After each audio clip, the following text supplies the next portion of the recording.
All right, folks, this is Laren of the Fantasy Grounds Academy. I'm here with a few players getting ready to play a one-shot. It's a DnD5e rule set on Fantasy Grounds Unity. Today is going to be kind of a casual day. We're not going to get too crazy or anything. This is going to be more or less for people that are a little bit newer to the system. We're going to take it easy, slow it down. We're not going to go, it's not actually a game. It's more like a one-shot practice game type thing. We do have some audio in the background from Sirenscape. If you're not able to hear it, it's because I have it turned down quite a bit. I don't want it to drown out our voices. But in the description of the links that I'm going to provide after the actual stream, there will be some links to those. And I'd like to introduce some of our players. So if you guys are ready to go, just kind of give me okay, if you guys are ready to go, I'm going to introduce you on the stream. So let's go with Chaos Crow. How's it going? Hello. How's everybody doing? So can you tell us who you're playing today? Good. I am playing Figgin. Okay. And it's Figgin O'Fetch, the halfling Lightfoot thief. Okay. And next in line is Chicken Monkey. Are you here, Chicken Monkey? No? Okay. So how about you, Wraiths? Viper, actually, and I'm playing Shara, female elf sorceress.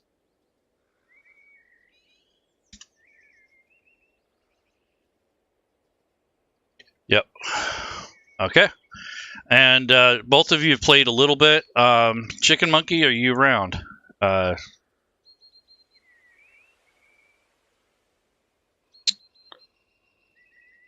Okay. So looks like we're going to get started.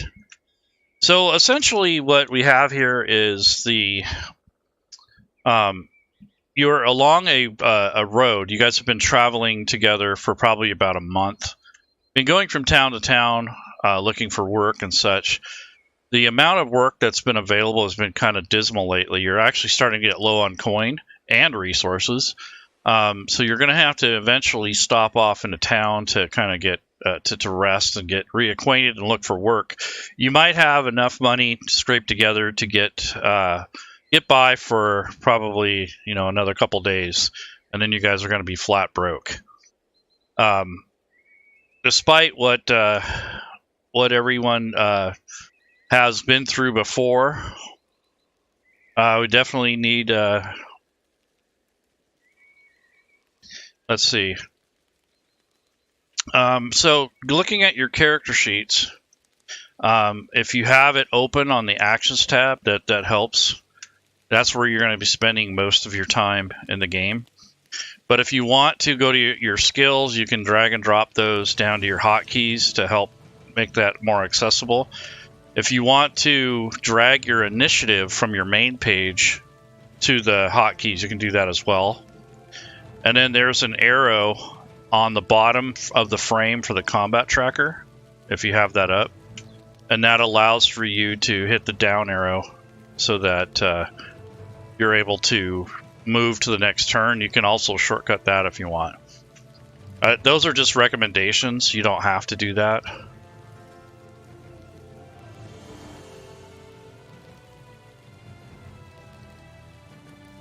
And if there's anyone watching, if you guys want to join in on a game, we got, I think we got one spot open.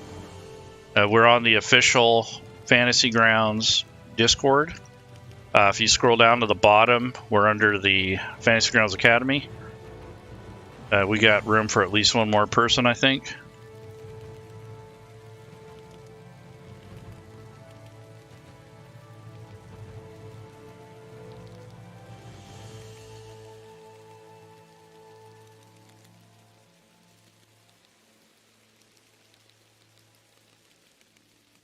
All right.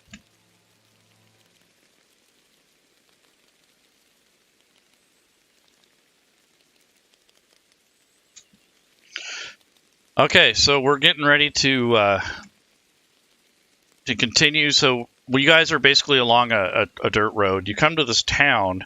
You see a sign that says Brucksburg, and it says population like 1,100. It's not a very big town at all. As a matter of fact, it's something that you probably avoid in most cases. Probably want a bigger city, but this one seems to be the closest to home or to the road. And not only that, it's kind of like a crossroad, so it takes you from north, south, east, and west. There is a really nice inn here, supposedly, that one of you had heard during your travels. And this is just kind of like the same picture on the background. This is the kind of a rough idea of what the town looks like. I'm going to share this with you guys. You don't have to keep it open. It's just a way for you guys to see kind of just a little bit of the background. So you guys are traveling through these streets, and you notice that it's quite busy, actually, pretty active. There's a lot of people kind of going back and forth between buildings. There's kids running around playing tag. You can hear anvil in the background, like someone might be working some sort of steel in a smithy. You can smell fresh bread. And you come to a sign, and it says Brucksburg Inn. This is where the main thoroughfare of the actual area, and then the people who live in town, they usually come through here at least a couple times a year. I guess you can kind of say it's kind of like a local family restaurant, but it also serves alcohol, and they also serve all kinds of different kinds of pies. And then the other thing is there are rooms here. They're a little spendy, but they're generally clean and well kept, and they're good condition. So you have that option. As far as gear goes, I don't know if you guys would need any other supplies than what you have. I think you're pretty well provisioned. I don't imagine you're going to need too much more. But as you're walking through the town, you see this crowd kind of gathering near the inn. And there is an older gentleman wearing some pretty spiffy armor. I mean, for what you've seen in a while. I mean, most people aren't armed this way, so kind of wondering what the deal is. But this is his photo. So he's outside the inn with a large crowd gathered around, and apparently the town mayor has made an appearance today. He's actually inside of the inn. A lot of people are trying to get in there so that they can ask him questions or make requests or yell at him, or how that is with politicians. So they're looks like they're kind of excited to, or not necessarily positive either, but they're all kind of gathered around the entranceway trying to get in to the building. It looks like it's like standing room only. So what would you guys like to do?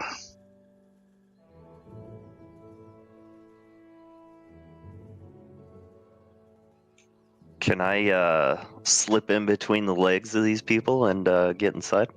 Sure. Are you trying to be stealthy about it, or are you just trying to use your small size to kind of get through the crowd? I'm just trying to, go with the flow kind of thing and just kind of slip in there. Not really stealthy, but yeah. How about you, Shayra? Yeah, I'll try and move as closer as I can. Okay. So you guys are coming into this place. It's really crowded to get through the doorway, but the gentleman in the armor is actually standing right in the doorway. And he looks down at you guys and he's like, yeah, so we can't allow anyone else in here. It's not safe. Standing room only. So if you guys want to come in, I'll make room for you. I see that you guys are probably not from here. So being that you're guests, definitely will try to accommodate you. So he kind of muscles his way, pushes through the crowd. You got people standing around with mugs in their hands, and looks like they're getting ready to wait for the mayor to speak. The mayor's actually behind the bar, and he's getting ready to. Looks like he's getting ready to address the crowd. You guys are just barely able to get in there. It's really hard to move around, but you're able to get footing inside. And the mayor is basically standing behind the bar. He's got his hands down on the bar like your typical pose that you would get from a politician, almost like he's standing at a podium. Let's see. So this is the town mayor, kind of a heavy-set, portly kind of individual. He's got like a serious, stern face. He appears like he's got some wealth. He's wearing this really tight silk shirt that's almost too tight for him. It's kind of funny in a way. But he's addressing the crowd inside the inn, and he starts with kind of a proclamation that he's here on urgent business, and he wants to address something that's been coming up recently, and he wants to help quell the crowd and their curiosities and other questions and such. So he opens up with the fact that this year the festival that they normally run is up in the air. They're not sure if they're going to be able to do it. So that brings a lot of murmurs and frustration in the crowd, because that's a time when a lot of the vendors in the town actually get to sell their wares. So it's going to really hurt the economy. The other thing is a safety concern, and this is something that the mayor has to answer for. So essentially, he goes into this idea and fact that there's been a lot of problems outside of town lately. Apparently, there has been some attacks along the road that leads to the west. There have been missing caravans that have not showed up on time, or one did show up, but all their stuff was missing, and they said they were attacked by bandits. One of the caravans happens to be in the interest of the mayor's cousin, so he is very, it's kind of pushing him to the fact that he has to do something about it. So a lot of the locals are kind of hammering and hawing about that, because now that his relative is involved, now he wants to do something about it. So they're kind of mad about that, but nonetheless, he has to act.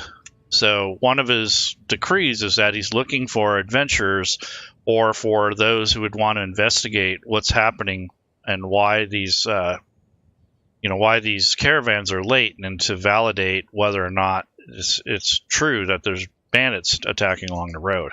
And he also wants to say that if you can find evidence of my cousin's caravan, and he gives you a description of their signal, or their insignia, or their trade colors. He gives you an idea of what that is. It's a griffin with wings, and that's their insignia. So if you see anything like that and you can provide evidence, he'll give you a bonus of 100 gold, at least to identify and track like what happened to the caravan. If you can find the stuff, that's great, but that's not required. He just wants to know the fate of it, and from there he'll do what he can to right that. But for the time being, he's going to pay you guys 50 gold upon return, and if you bring back evidence of the actual caravan that he's looking for, he'll add another 100 each on top of that. So he's very serious about it. He doesn't seem like he's wishy-washy about this. So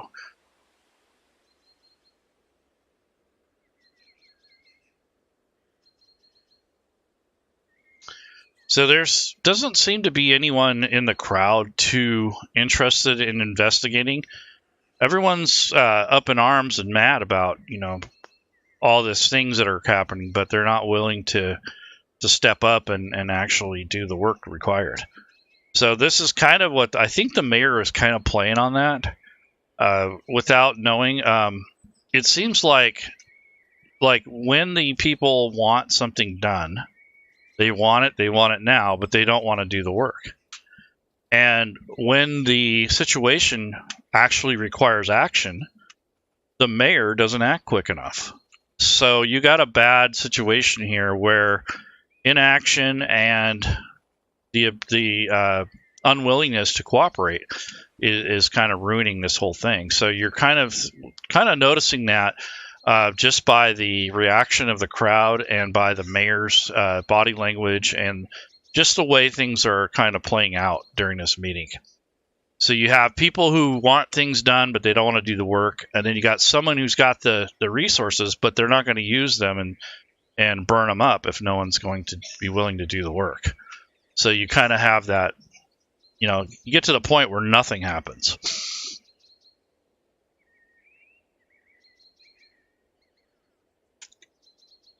So from his speech, it sounded like he's kind of asking for volunteers, but nobody's volunteering. Correct. It looks like people are thinking about it, but they're kind of pensive about it. They don't seem to want to, to make the commitment. And it could be fear, like fear of the unknown, or maybe the rumors are more substantiated than they think. Maybe some of them know more than others, but nonetheless, yes, it seems like they're kind of like they're kind of scared, like they don't want to risk their lives for it. I'll raise my hand and try and take a step forward and say that I'll volunteer for it, but instead of 50 goals for the task, raise it to 100. Okay. Is there any other volunteers? The older man, the gentleman in armor, he says that. So, I think I'll do it for 200 gold. He looks at you and looks at Shara and he says, very well. Anyone else? Any other volunteers? So he's kind of hoping that there'd be more, but since there are not as many volunteers, they can accommodate your request. So both of you will get 200 because there's no others around that are willing. So you have the ability to get more gold because there's less people. They have a pot, so you're just going to get a bigger chunk of that pot. And apparently they're going to give you free room and board while you're visiting.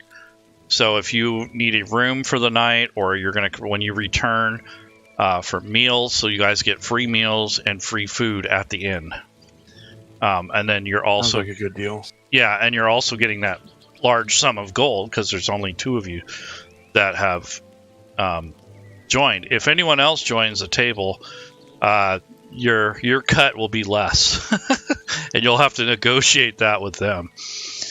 Yeah, but nonetheless, for now, for the time being, you guys got a bigger share of the pot.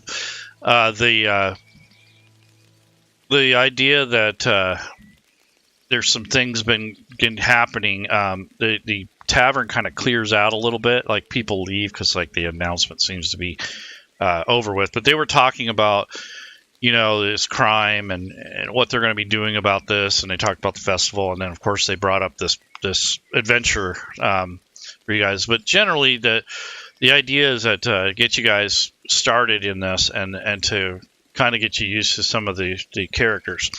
So the constable, the guy, the town guy with the armor, he walks up to you, and as the crowd is kind of thinning out, he thanks you guys for volunteering.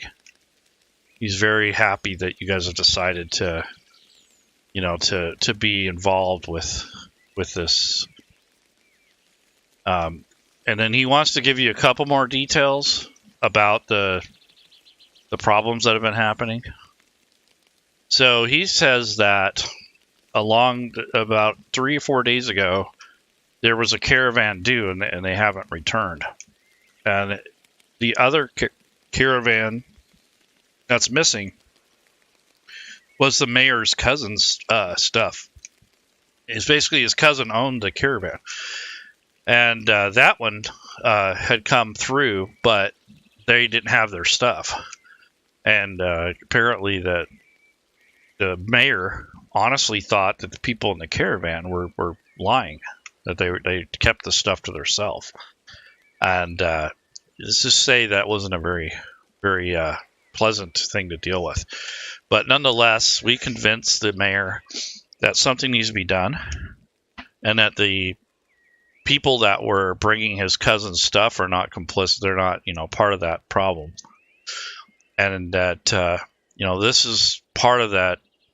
The answer for that is to have you guys check this stuff out. The road is generally safe. I mean, it's not well patrolled, but, it does pass through quite a bit of wilderness.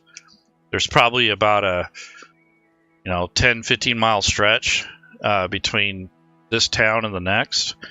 There's a lot of woods and forests, and there's lots of wildlife out there, so a good number of things could have happened. It doesn't necessarily have to be a bandit, but that's what the consensus is, and that's what the people who had returned had said. And I have someone else for you to meet, Sister Forthright. And so she stands aside, and she pops out of the crowd, and this is what she looks like.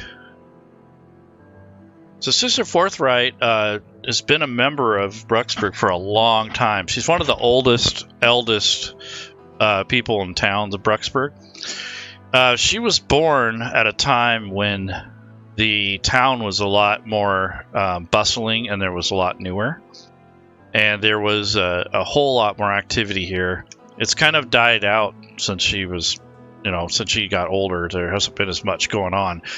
But she said that one of her acolytes, because she's the high priestess in the town, had mentioned that there were some strange lights coming from the side of the road, on the same road that the caravans were attacked. And she thought that was interesting, and she wanted to tell you a little bit of history about what had happened before. So she kind of gets back into this reverie of, this is a story that was told to her when she was little, and she still remembers it to this day, and she wants to share some of that story with you. And the reason why she's bringing this up, because there was an old tower that was on the road, or at least it used the road as access. It is actually back off the road a little bit, but there's an old ruined tower along the road that had been a very important place at one time. So she says, if you have a moment, she would like to tell you a little bit about the history of this place, if you didn't mind. I'm okay with that. She seems a little senile. I'm listening. Okay. So, over 500 years ago, there was some sort of mage, very powerful. His name was Bruckheimer, and he founded a school. It was a school for teaching the ways of Arcana to promising young magic users. The school attended the best and attracted the best and brightest wizards due to Bruckheimer's well-deserved renown. So Bruckheimer is kind of a local guy that was born and raised around here. After a while, the school became kind of like a collection of the most powerful mages in the lands, and they eventually became called the Greybeards because as they aged, they got older, and they used their considerable talents to help the oppressed to resist tyrants and overlords who would use power to subjugate the people. So they actually kind of liberated this area because it used to be barbarians and warlords, and now they it's kind of progressed beyond that. But after living for almost 200 years, Bruckheimer had allowed nature to take its course, and he passed into the next world, where he sits on the right-hand side of the goddess of magic. And she's kind of going back into her mind and her memory of the story. She's kind of embellishing it. I don't think she's lying, but you can tell that she's told the story a few times. So during those times, she said that the Grey Wizards became very powerful, and they were a force of good. There was 9 members of the ruling council at the time, some of the most gifted mages to have ever existed.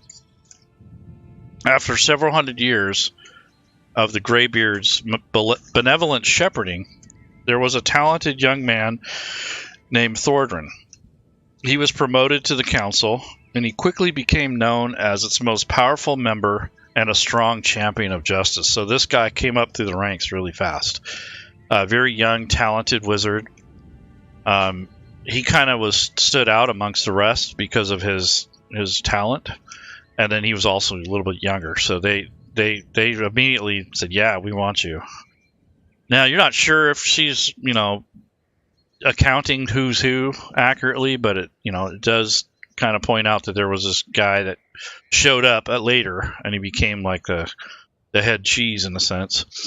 So Thordrin spent about I want to say 200 years on the council, but during that time he began to fear the lands in which they ruled at the time, and what he was noticing is that the freedoms and the things that were happening before when he first got there are starting to dwindle.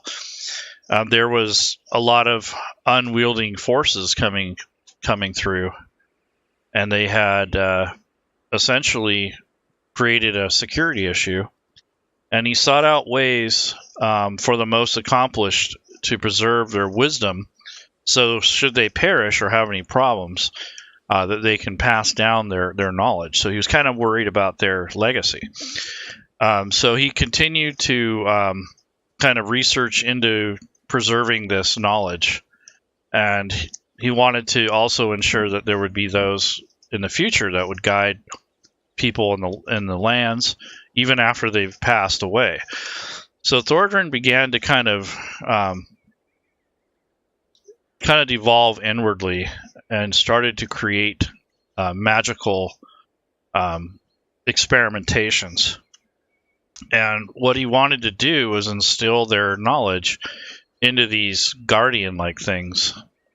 They're kind of like how would you say, like a stone or a metallic automaton, like a robot essentially. But they're not robots. But anyways, they're magical golems, intelligent golems, and they would preserve the knowledge within them, and that they would always have this knowledge, imbued in them. So if nothing else, at least that would be preserved.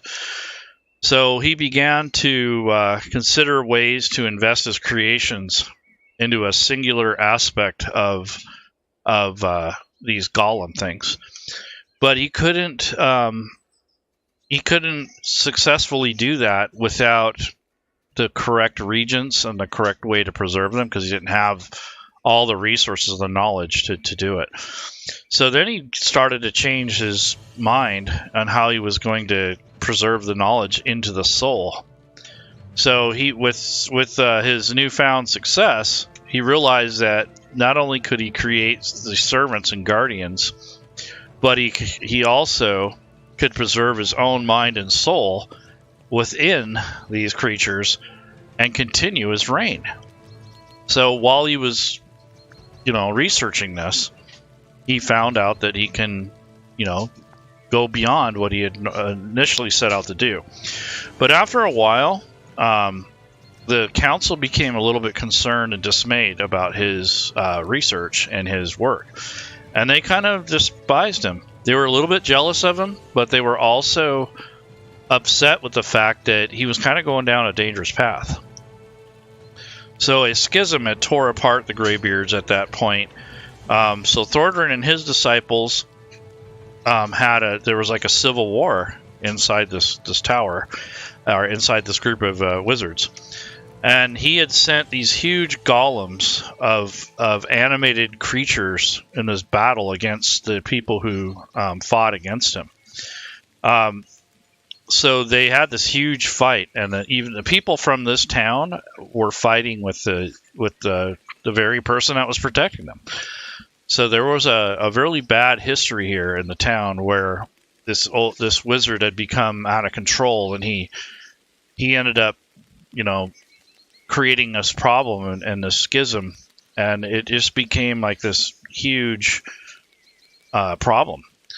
So anyhow, the fallen forums of the people killed began to arise from the earth, and they started to fight the Greybeards as well on the other side of things. So there was another force at play here. So the fallen of the dead from the battles were rising again to fight. They were fighting against the robot thingies, or the golems. So there was a big battle, and the old tower there was left over from this time. It's overgrown. There's a lot of different elements to it that are missing. It looks like, some people have gone there and pillaged it. But it serves as a reminder of this time. And what became of this battle and the knowledge has only been subjective to rumor, and it hasn't been verified about this particular part. But I believe the story. I was told this when I was little by my great-grandmother, and this is something I wanted to tell you about, because this tower is along the road, and I have a feeling that this has something to do with these problems. But that is only a hunch. But I have prayed to my goddess, and I think that she hasn't given me any sign that I'm wrong. So I think that my hunch is pretty spot on. So do you guys have any questions for me? Not for her. I got a couple of questions for the Oh, sure. armored guy. Sure. So he comes back. He was still standing there at the time, but he kind of comes to you. Yes. Does he have any idea why the caravan was targeted? Were they like carrying anything particularly valuable or important? I would say that there was a lot of silk, and there was probably coin, because the brother supposedly, he dealt with the mayor. So there might have been a missing coffer of coin, a transfer of funds, if you will. So that might have been why it was targeted. But I'm not sure if that was true, but that's what I found out from the mayor. And that's not, by the way, that's not common knowledge. So yeah, it doesn't advertise that there was money on that thing. He just says that there was a lot of missing stuff, a lot of goods and stuff. But I have a feeling there might have been money or coin in there. So that's my hunch. And he also, there was a prison break here long ago that had been before my time as the watch captain. But essentially, there was like 4 or 5 individuals who had escaped, and they had a problem with the mayor. So it could be one of them. I don't know for sure, but I have a hunch that these bandits know the area, because they seem to hide out pretty well. We've checked the road out several times. We didn't see anything. We did find ruts in the wagon wheel ruts, and we did see footprints that led off into the woods, but there was no evidence of what actually happened. So we also are limited. After themselves pretty good. What's that? They cleaned up after themselves pretty good. Yeah, so that's why he thinks that they might be local, or they're professional or something. So they know the area, and they're professionals, whoever they are, or at least they appear to be. And I don't have the resources to send anyone out from my platoon of people that kind of secure the town. Most of us are just volunteers, and we don't have a lot of former training, except for me, of course. I was an adventurer at one time, but I had to retire my sword in place of this, and he pulls out this like club-looking thing. And I've kind of lived a pretty middle of the road life. I'm not wealthy, but I'm not poor, and I've done my time. So I'm kind of just hoping for retirement, essentially. Kind of chuckles to himself. But we do need to help the mayor and answer this call, and I'm curious to see where this leads. So I would really be grateful if you guys can look into this. Perhaps your skills and expertise or your outsider knowledge might help in this matter. We will do the best that we can. What direction was the caravan going from or heading to? They were heading west along the road where there was trouble. Alright, I'll look over at my companion. Say, I think we're ready to go. Okay. He has something to do. Just to get some supplies since we're running a little low from being on the road for so long. Yeah. Okay, so you guys are able to get a little bit of food, like rations, torches, that sort of thing. No problems. One of you, I think, I don't know if you want to check your inventory, but you might have a potion or two. I don't know if it's you guys or not. I have 2 potions, but it doesn't say what they are. Let's see. I think I have some. So you have an elixir of health, and that's all I can see. Oh, potion of healing.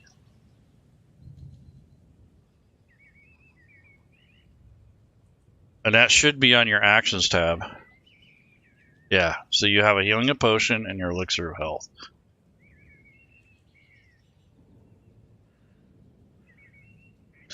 All right. And what did you say, Shayra? It says I got 2 potions, but it doesn't say what they are. Let me check. It might not be identified. In the pouches with jeweler's tools and a tinder box. Yep. Yeah, let me see what that is. Yeah, they're not identified, so go ahead and identify them. Yeah, you got a couple potions of healing. Perfect. Let's see. Yep. Okay. So, do you guys want to set out, or do you want to take a night's rest, or how do you want to do it? The daytime is probably afternoon. It's going to probably take you all day to travel along the road to investigate.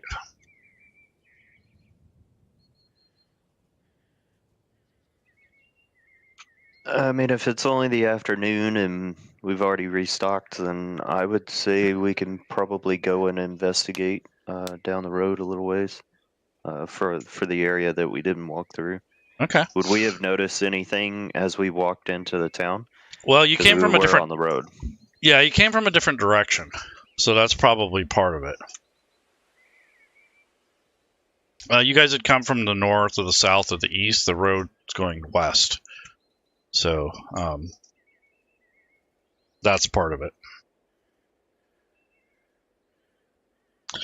All right, so you guys have healing potions on your actions tab.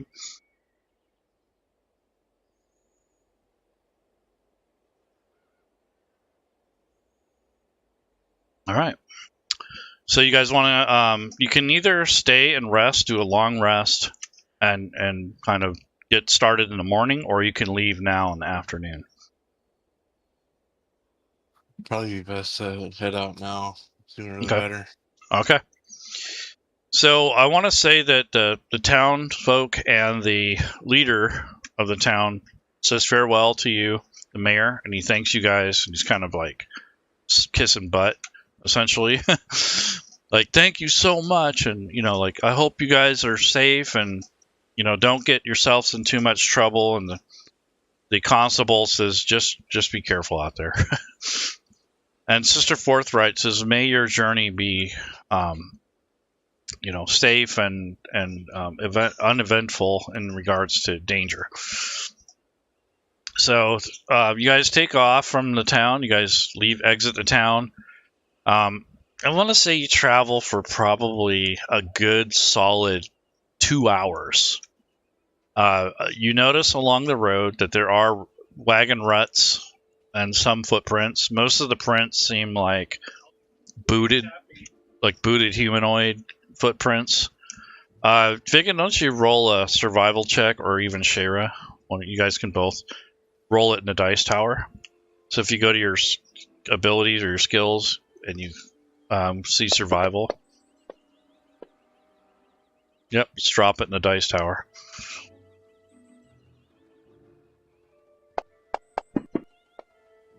All right, perfect.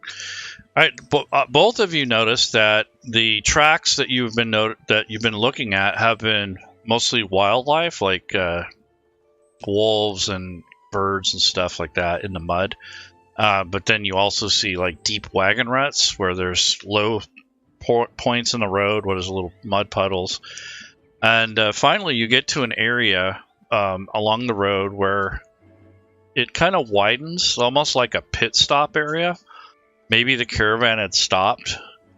That's what it looks like, because there's a lot more footprints and concentrated, and it's right on the side of the road.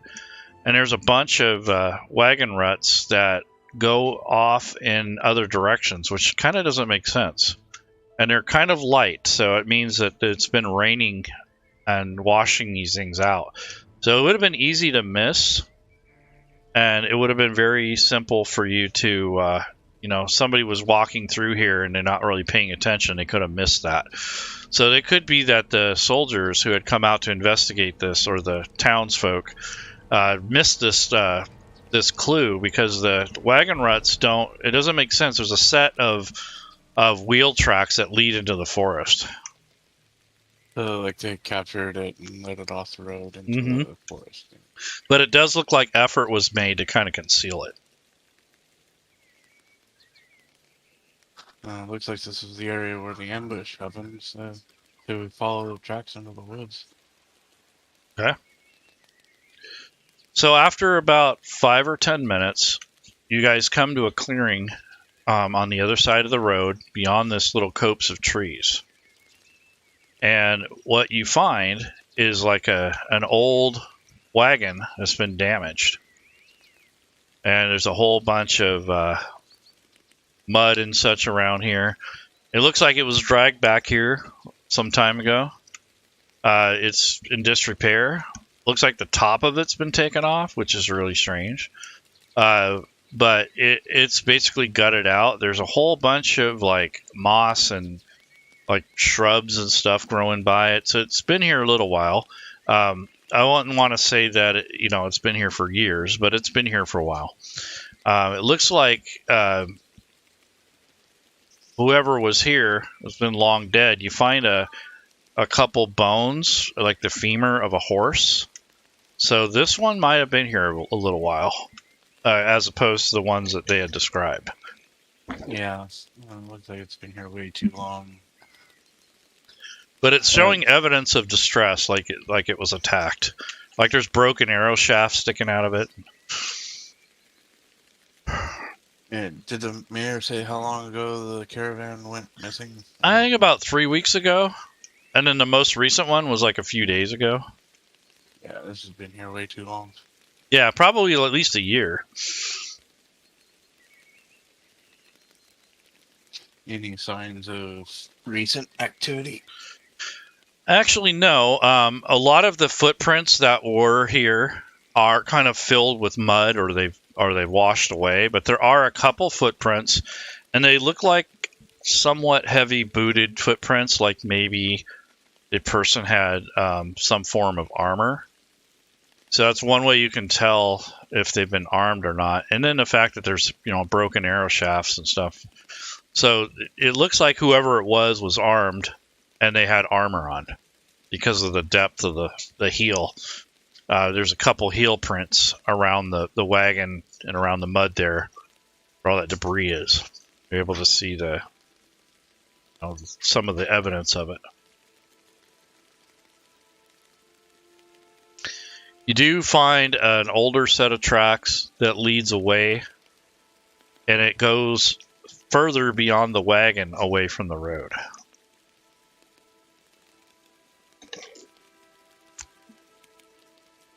And there's probably like 3 or 4 different sets of footprints. Yeah. What do you think, Figan? You want to head back to the trail or keep following this? Because this appears to be too old to be what we're looking for. I mean, can we tell like what it was? What made these tracks? Well, they're From definitely anything you saw? humanoid. Definitely humanoid. Booted. And it looks like they were armed because of the depth. Because the heel gets pretty heavy.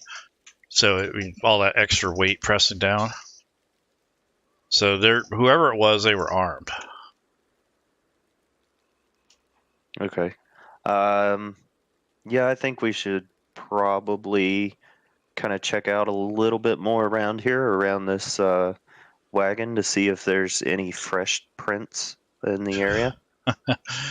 No, he's in Bel Air. Haha. No, it's there are no fresh footprints, but there are indicators that they've led, to and from this location. So they're bi-directional. Okay, so I can probably infer that this has kind of been their dump site for getting rid of the evidence. Yeah, that sounds about right. All right, so I guess we'll make our way back to the road and see if we can find anything else. Okay. So you guys head back to the road. Maybe travel less than an hour or so, and you don't find anything significant other than what you had noticed before. But you do find a set of tracks that lead off the road, as if you're not sure. It's one set of tracks, so you're not sure if it was someone that went to the restroom or, somebody that took off or what. But other than that, you don't see a whole lot of other evidence except for what you had saw in the back area. But the set of tracks do lead in the same direction or the same side of the road.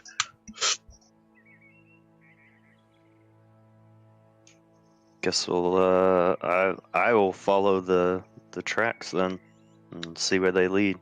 Okay. So Long. okay, so it kind of circles back to the woods and where you guys were at before. So it kind of goes backtracks towards the direction. You can tell by the setting of the sun's starting to head down. You could tell the direction from that. And it looks like these tracks go into the woods, and then they go back east, the direction that you guys were coming from. Back towards the wagon. Yep.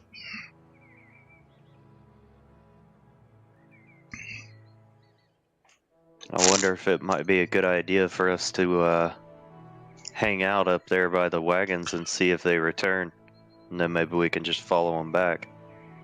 Yeah, I was kind of thinking the same thing.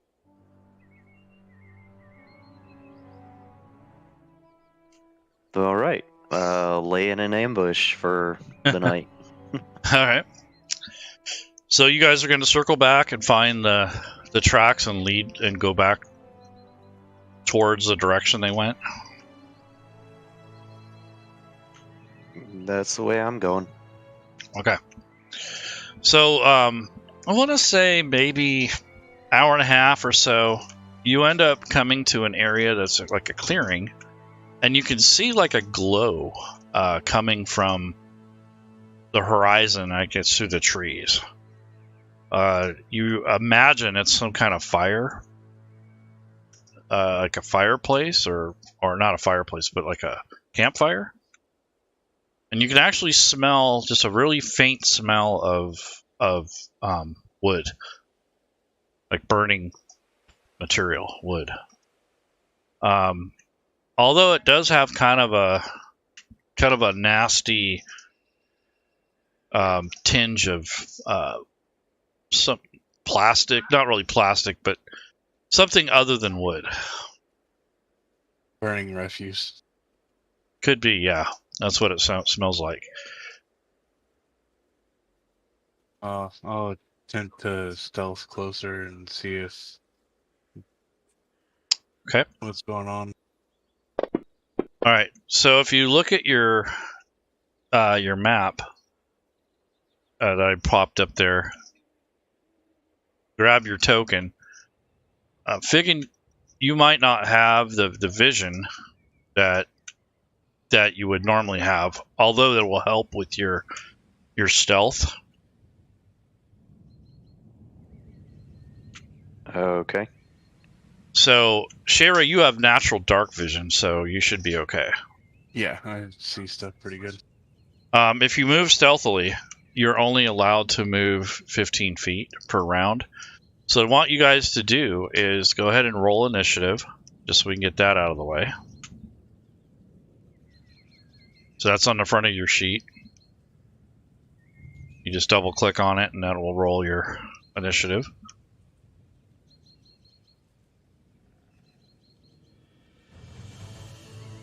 So on the main tab, it's in the center of your character sheet. Yep. Good roll. Yeah, it is. All right, so you guys are getting ready to go up to this crumbled wall.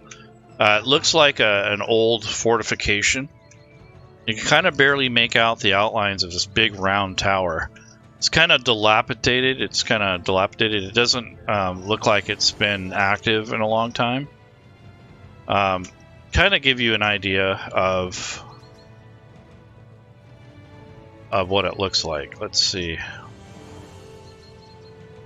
Yeah, so share this.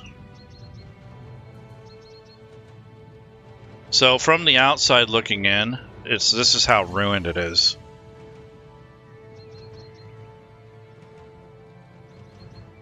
So it's in pieces. Yes. So there are cracks in the walls, and there's like a gateway that's been knocked down. It's like old rotten wood that's laying flat on the ground. And there's rubble over there, a pile of rubble that's from the wall that looks like someone had at one time tried to gather up all the loose rocks. Maybe even harvested some of the stone. Because that's a typical thing when back in the day when people didn't have the means to cut the stone, they would just recycle it. So that looks like someone had gathered these up at one point to recycle them and left them there. It's overgrown, but nonetheless, go ahead and move the direction you want to move on the map. You can move 3 squares essentially.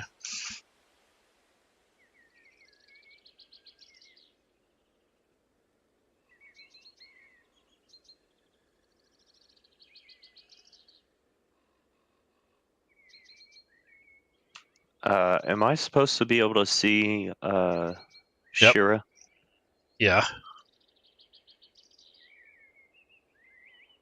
Are you able to move? Oh, okay. Yeah. She's close enough where you can probably see her.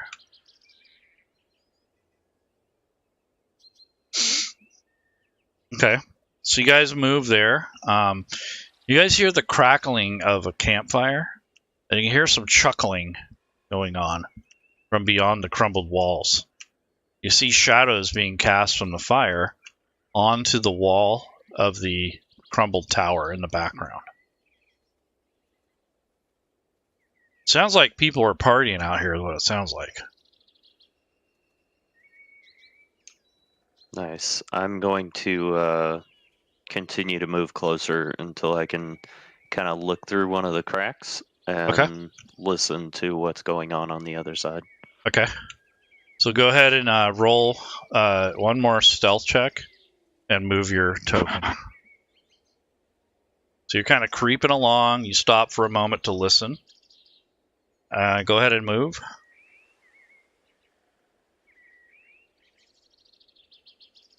And you guys want to roll the stealth checks in the dice tower. But don't worry about it. It's okay for now.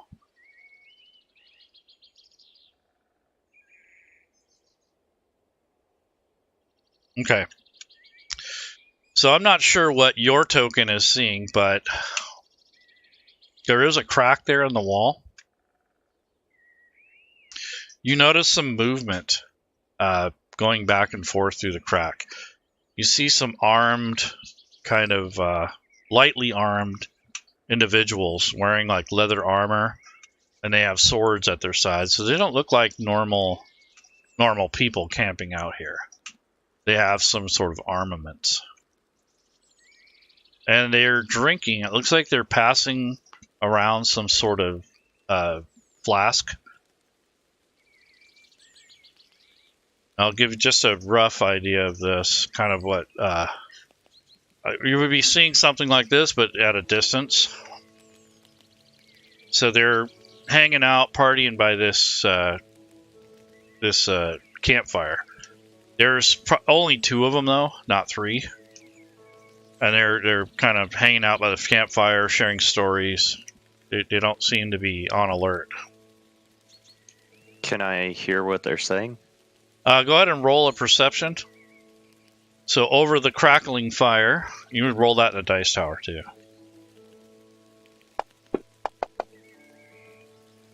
So over the crackling fire, you can hear them chuckling, telling dirty jokes about their past lovers or something like that. And then one of them says, "Yeah, when I get my share, I'm gonna go to something like they're gonna go back to their hometown or something like that, and I'm gonna marry whatever her name is." And the other guy's like, "Yeah, I think I'm gonna buy myself a mansion."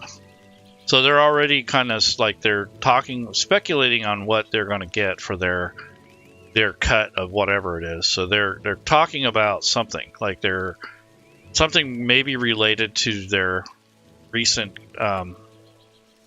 wealth or their gains. So chances are these are the guys we're looking for. Yep. Chances are good this might be who it is, but I don't think they did it alone. No, they're probably going to have backup somewhere. Do you want to search around the tower to see if we can see someone else around here? Maybe they got a guard somewhere.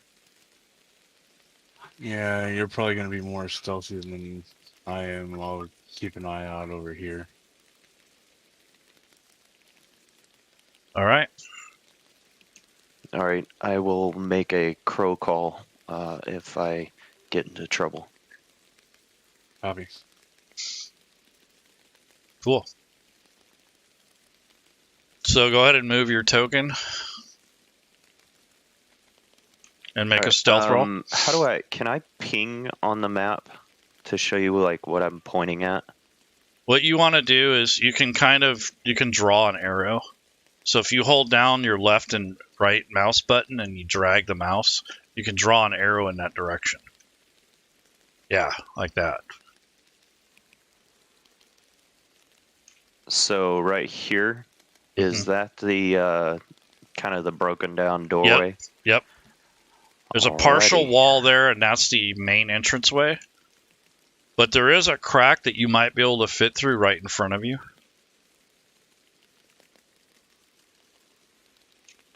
I don't know if I really want to go through that, though. Yep. I'm just saying that's part of that's one way you might be able to get through, but you'll have to squeeze through it. Yeah, how far are they away from that crack? Can I tell? At least 20 feet or so. I count 30. Yeah, I don't know if that's going to work for me, but we'll give it a shot, sure. All right, so go ahead and roll. If you're going to move silently, go ahead and roll stealth if you haven't already. In the dice tower. All right.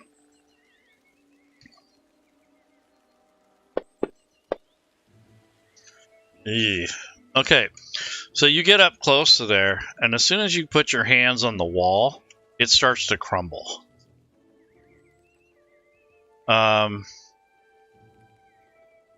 So as that happens, some of the debris from the wall falls down.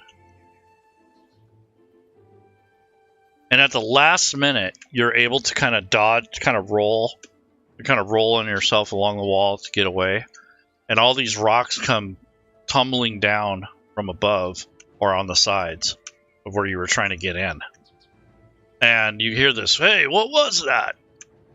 You can hear it, so you've kind of alerted the the guards or whatever. So, or the guys that are camping out. So I'd like to deceive them that it was a bunch of birds. Can I make a good impression of a crow call? Sure. So, can you please roll a performance check? Performance, huh? Yep. You're going to be pretending. As soon as he triggered the little rebel fall, I'm gonna draw my bow. Okay.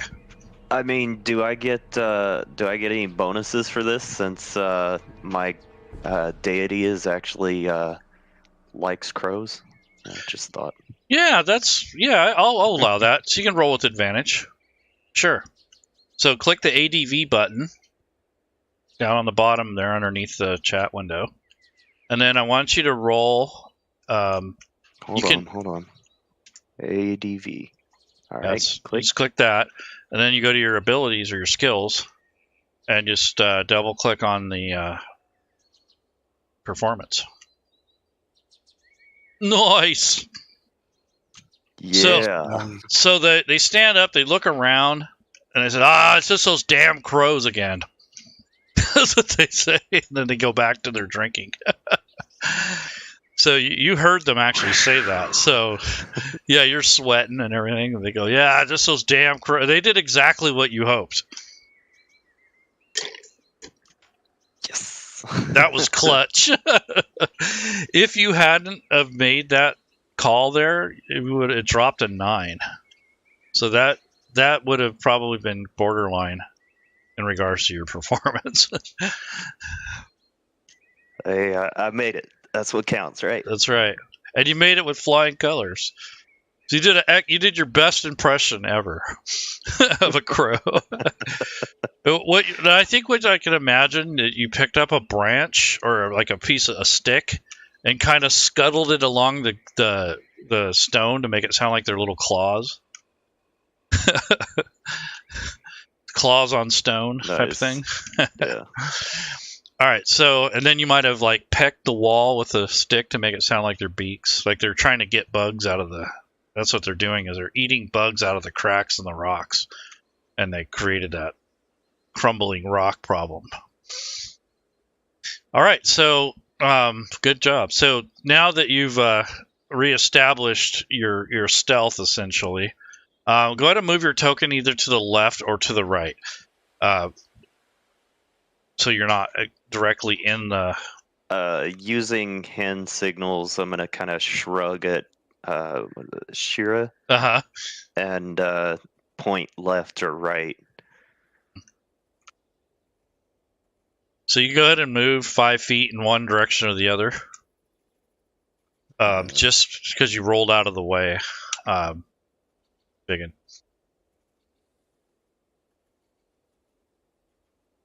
Alright, so where you're at now is a big pile of rubble. So that'll slow you down more. A little. You'll only lose 5 feet. So if you try to move through that, you got to be careful kind of going through there without falling.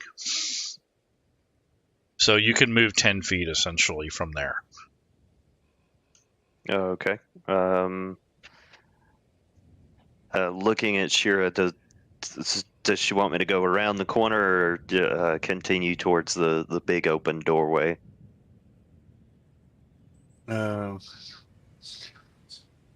Continue towards the open doorway. I'll shoot my hand in that direction.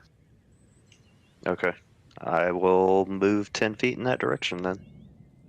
Okay. And quietly this time. That's the goal.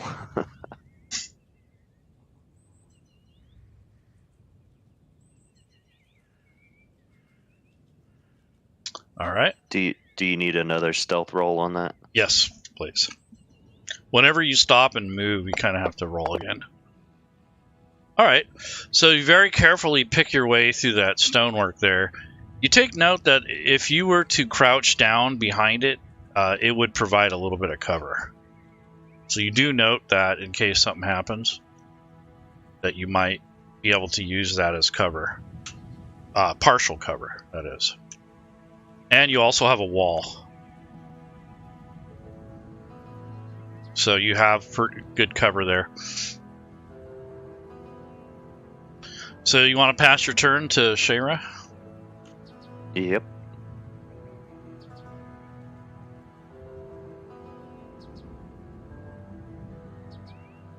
So in the combat tracker, there's a down arrow for turn complete. Yep. Okay, Shayra, you see what's happening. You gonna stay put? I know you said you had your bow out. Yeah, just in case. I think I'll stay put for now and keep an eye on the guy that I can see in case Okay. Figgin messes up again. Provide cover. And you hear from deep within the ruins, you hear this, "What's going on out there?" Another voice.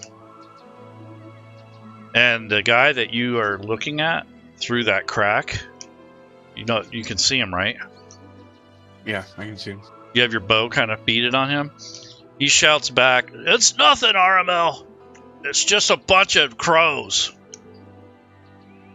So RML, you don't hear anything else from him, but you heard his voice.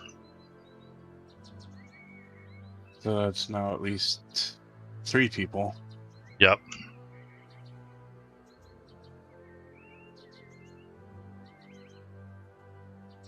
So yeah, I'm just keeping a watch on him, waiting for Figgin to scout out the area. All right, Figgin, your turn. So the bandits are pretty much staying close, and I'm calling them bandits because you guys kind of figured that out already. But they're sticking around the fire. All right. I'll continue moving forward stealthily. Okay. So you can now move 15 feet if you want.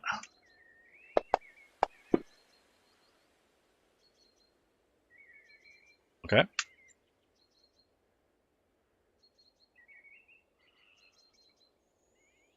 Now you have a pretty good view of what's going on.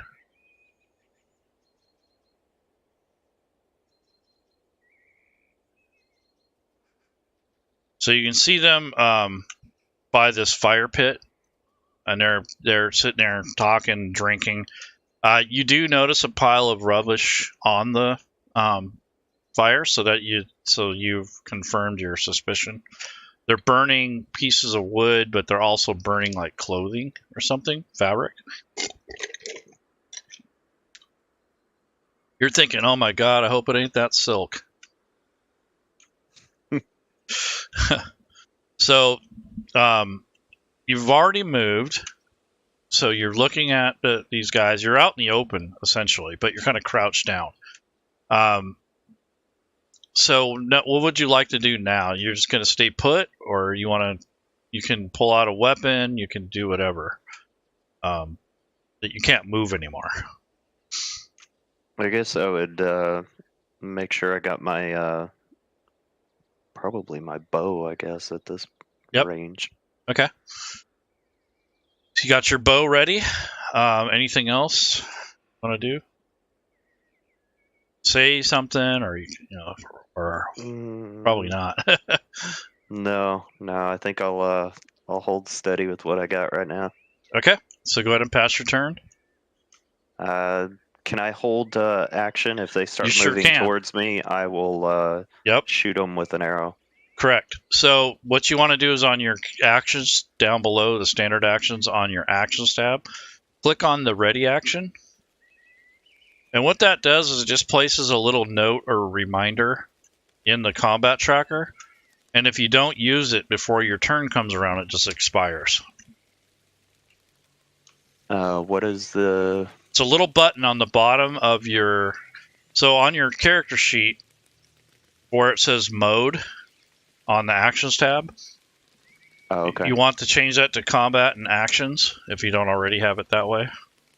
Because you click on... That's where it's at. Okay. Now, right above that, where it says standard action, there's a little button there, and it says ready. So if you click on that, that's going to put a little flag on your combat tracker entry. Yep. So it says action ready. So it's the second one from the bottom.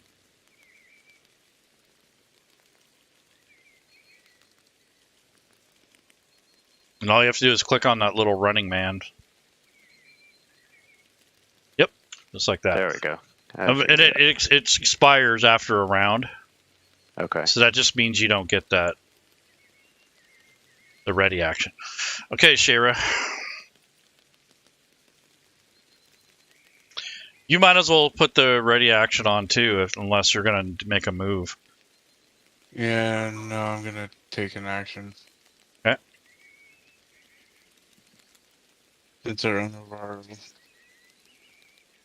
presence and we're pretty sure that these are the guys we're looking for, I think I'll just shoot an arrow at them. Okay. So they don't know that you're there.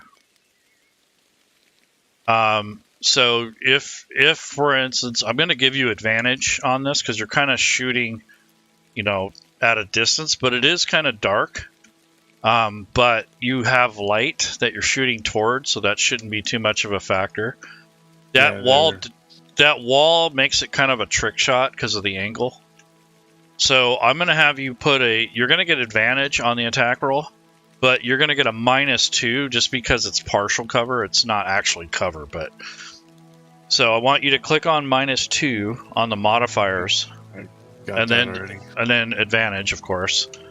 And then you have it targeted, I think. Yep. So just go ahead and double-click your attack roll.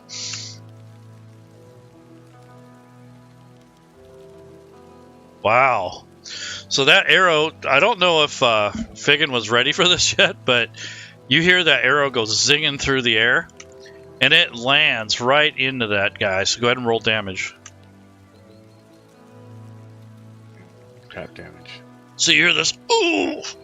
And he appears to be wounded. And Figgin, all of a sudden, there's an arrow sticking out of his chest. You're like, crap. Okay, guess I'm gonna release my arrow at that same one. Assuming. Well, which that's one he shoots at? Yeah, that's a ready action, so they haven't attacked you yet. So go ahead and you can go ahead and do it. You held your action, so go ahead. Okay. So roll attack at him. Yep. I guess. Yep. Okay. Now, do you know how to target? I do not. Okay, so in Fantasy Grounds and most rule sets, you hold down the right control key and you click on your target. And that will give a targeting thing. If you look in the combat tracker, it'll show up there once you've targeted that individual. See where it says, well, you haven't got it targeted yet.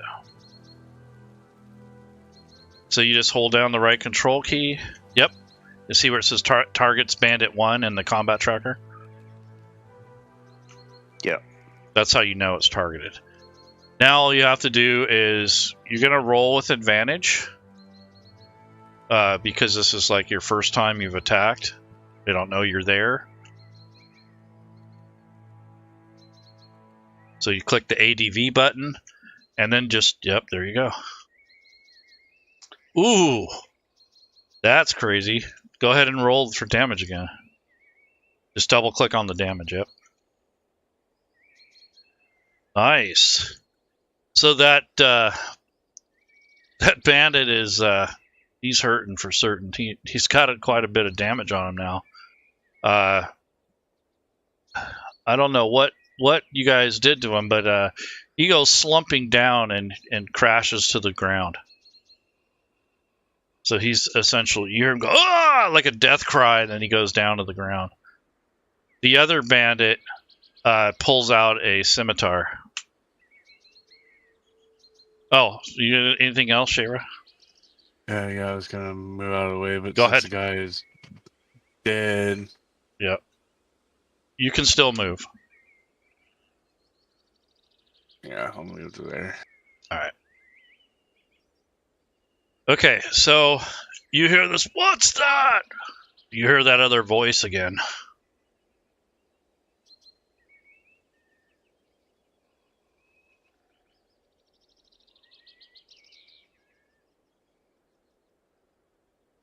And you can hear a dog barking.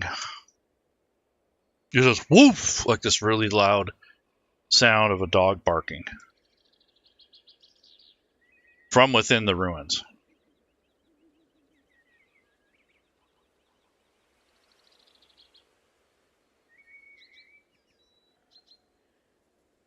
Alright, so this bandit that took his blade out, he's looking around, and I'm going to see if he notices you. So, I don't remember what your last stealth roll was, but I'm pretty sure it beats his passive perception. And if he's going to use his turn looking for you, I'm going to have to roll against it. So he's actually looking around before he moves. So his passive perception is 10, so he wouldn't have noticed you. But I'm actively going to make him kind of seek you out. So I'm going to roll against your stealth check, your last one. And that. Oops. Yeah, he didn't beat it. So you're still, he doesn't notice you there, but he pulls out his scimitar and he starts to move in your guys' direction towards the exit. And he says, Armel! He says, Malik is down! And he starts kind of like, sounds like he's almost like crying. Oh my god. He's got that, what is that dude from Aliens? It's over, man. That guy. That guy, yeah. John Paxton or whatever, or Bill Paxton. Yeah, Bill.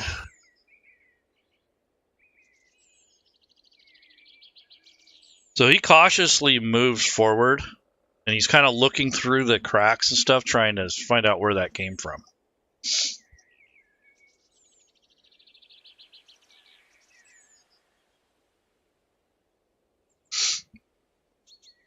And he says, whoever that is, get out here! Fight like a man! Okay, Figgin. Alright, so since I'm still hidden, do I get my sneak attack damage? You can this time. Okay. Cool. You could have last time, but we didn't go over it, so all you have to do is just, you already got him targeted, right? Or you did.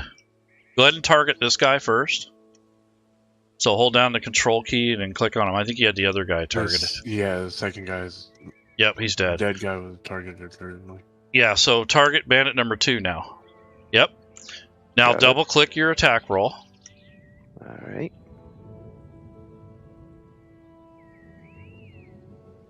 Ah, that's a miss. That went pew, shot right over his shoulder. So that no sneak attack damage there. It is checking off your ammo. So if you look at your character sheet on the actions tab, every time you fire an arrow, it will check it off. When it comes to recovery, you can get up to half of your ammo back, rounded down. Just so you know. Yep. So you missed. I don't know if he saw you yet, but I'll have him roll to see if he noticed you. Do I need to make another stealth check on that? No. I guess? No, you haven't moved yet. I mean, you haven't left your position. You're still crouched down or whatever, so. Okay. Unless you move. Okay, Shayra. So you heard one of those guys, you see him actually go down on the ground, dead. You see a pool of blood starting to form along the, you can see a slick black liquid. Well, it looks black because of the distance, but you imagine it's blood.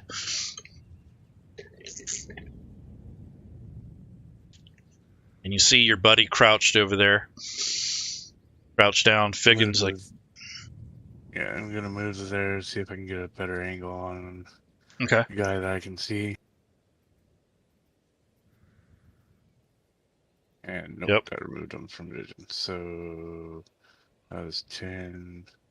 I'll Yep. squeeze through there. Okay. So I need you to make a dexter. Well, I'll do it. There's a hazard there, so I'll roll for you.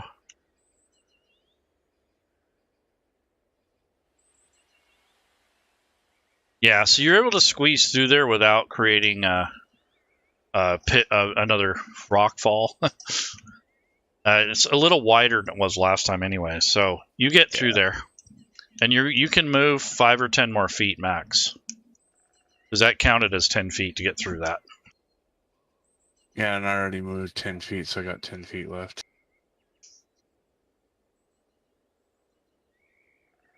That's if you want to.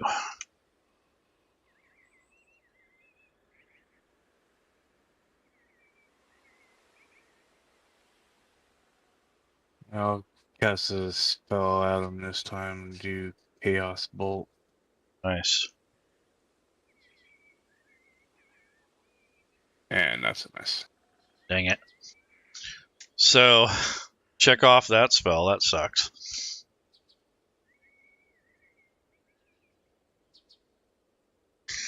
Okay. You can hear some extra footprints or footsteps coming from the north. You guys' location, you're not exactly sure where, but it's coming from the darkness from beyond.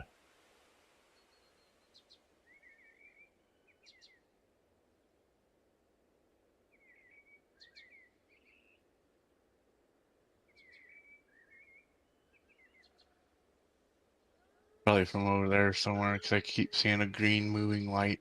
Yep. And then you hear claws, like a paws of a dog. Also, it's kind of skittering across the stonework on the ground. The broken stonework.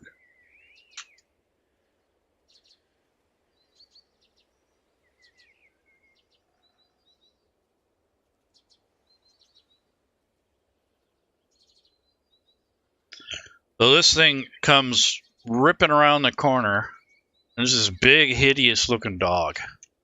I mean, you haven't seen... It's a big Rottweiler-like dog. And he says, "Get him, Mool!" So the dog moved through this courtyard, and he kind of slightly pauses. He's sniffing the air, essentially. And he comes around, and he notices... He notices you guys. He's kind of split by scent, mostly. He knows there's something there. And he's kind of snarling and he looks really menacing. And he's not very pleasant to look at. I'm going to show you a picture of this ugly thing. Poor dog. Yeah.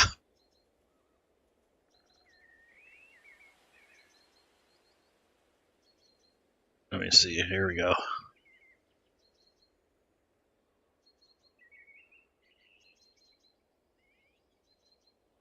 So that's what he looks like. So he's all I was mad. expecting a little bit worse, but looks like a pretty good dog. Yeah, he's a pretty good sized dog. In my other variation of this, if we had enough players, he's a two-headed dog with poison.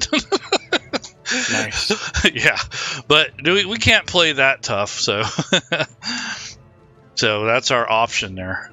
So that's Mool, the dog. He's a Rottweiler instead of two-headed death dog. Yeah, the token's two-headed. Yeah. Anyways, he comes ripping around the corner and he snarls and he's kind of looking around, and the bandit says, "Where are they, boy?" And he's like got his scimitar out. He's kind of looking. He moves another 5 feet, and he's trying to figure out where exactly you guys are at. He still doesn't see Figgin because he's right beyond it's still dim in that area. So I'm going to have him roll again against your last stealth check. Because he's trying to peer through the darkness, and he's looking in all different directions, so he doesn't know exactly where you guys are at. Oops, wrong one. No. So he's not able to tell. He doesn't see you sitting, like, kneeling right there. He's blind as a bat. Not only that, but you're kind of blending in with that wood. The broken wood there. So you're kneeled down, or squatted down, and it's kind of hard to see you against that. You know, there's no reflection, so it's hard to see you. So that's how I'm able to justify that. So he's just ready if anyone comes at him. He doesn't have his ranged weapon out right now. All right. I guess I'll attack again with my short bow. And you can do a sneak attack if you're successful. All right. So this time, I want you to click on the sneak attack feature on your character sheet. Where is that? It's in the actions tab under the rogue stuff, rogue abilities. The first okay. button. First button. On the left, yep. So that will add the extra rolls. Now to roll your damage. Just double click on your damage if you have them targeted. And you do. Nice. All that extra damage, and he goes down. That was snipe. You guys, you did pretty good. So he, yeah. Anything else? So you still have movement, and then you can interact with a minor object. I think I'll hang out where I'm at right now. Mm-hmm. Okay. Shayra.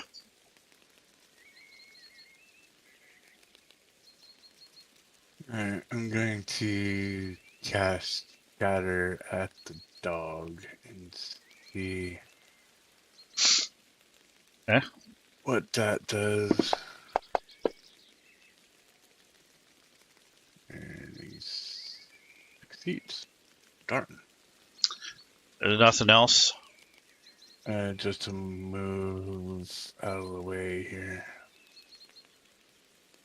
Move over there. So you still get to roll damage. It's just going to be half as much. Ah, right. Okay. Alright, so whatever you did, it created this high-pitched ringing sound that kind of washes out through the area from the radius, 10-foot sphere.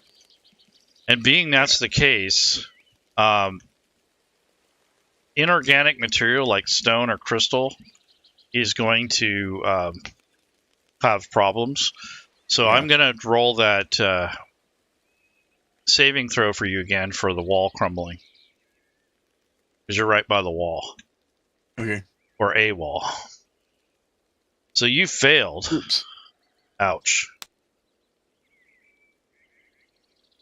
Ouch! So you had a bunch of stonework rain down on you. From that spell. Yeah, I'm good. Yeah, so you went, ah! You're like, oh shit.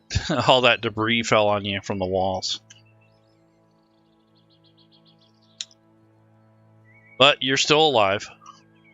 RML, or that other voice, he comes running out, so he's going to dash.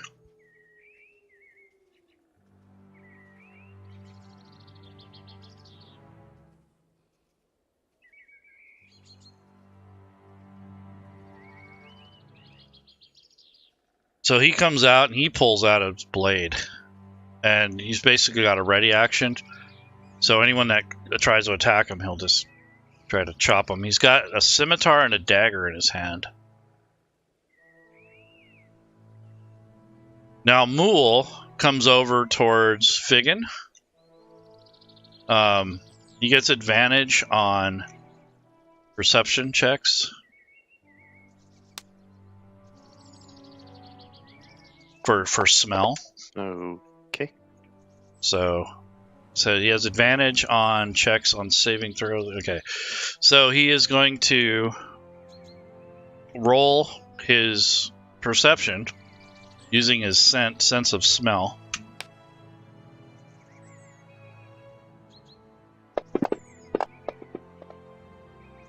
This time, yeah, he knows where you're at. So he comes ripping over there.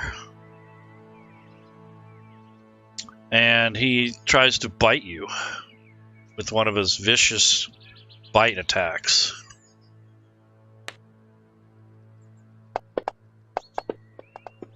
So his jaws come close. They come up to you and they snap right at your neck. But you're able to kind of move aside before that happens. All right, Figgin. So Mool's right in your face, growling and snapping at you. Yep. That'll be, I guess I'll take out my short sword and swing at him.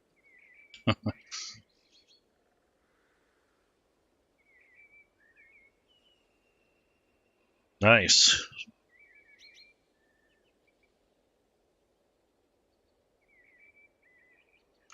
Not so nice. Well, you got some damage on him. Some. So, do I have finesse? 'Cause if I have... You haven't done a bonus action, so what you can do is I'm going to give you the finesse, even if you don't have it. All you have to do is where your dagger is, switch the hand to an O. So the hand has a 1 on it right now on your actions tab. So if you click on that, the first dagger entry on the top, and it goes to an O, that means offhand. Yep. Now you can attack and then do damage.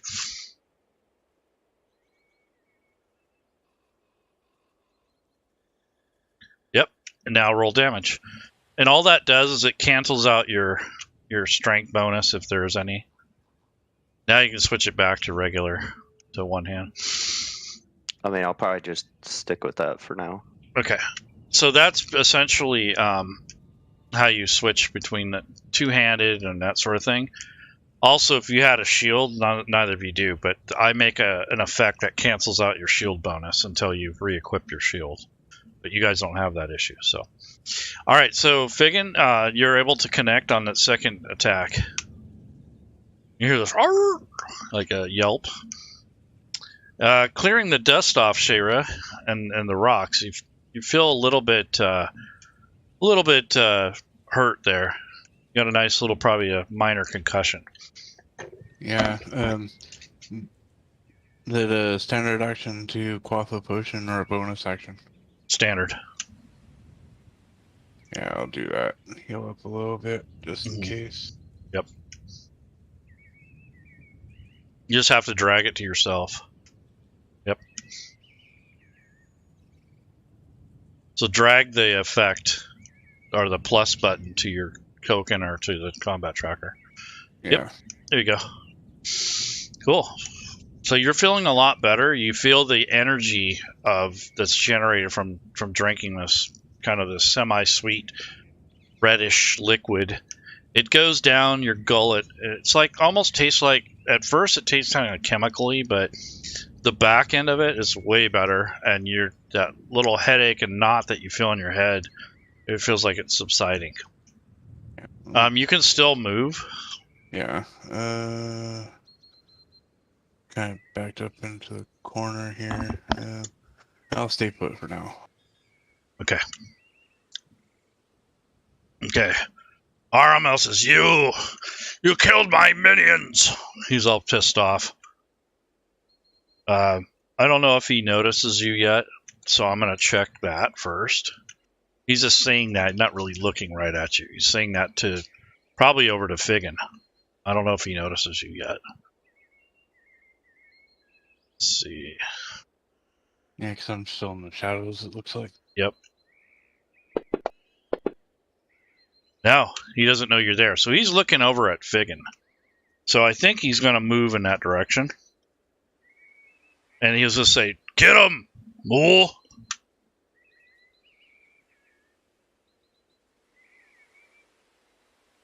So he moves in behind Mool. And he's got his scimitar and a dagger out. So he's just kind of letting the dog do the dirty work. Okay, Mool lunges at Figgin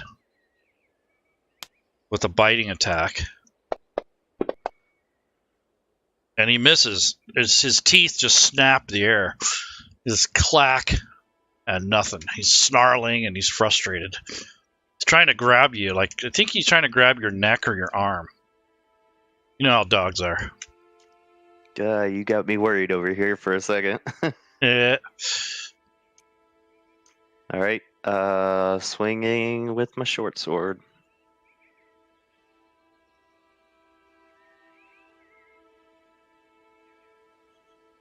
All right. So your blade stabs in, and you do a little bit of damage to him. You slice him as he's coming in. You kind of slice him on the back side of him, and he yelps in pain. And he says, "Moo!" The Aramel says that. Get him!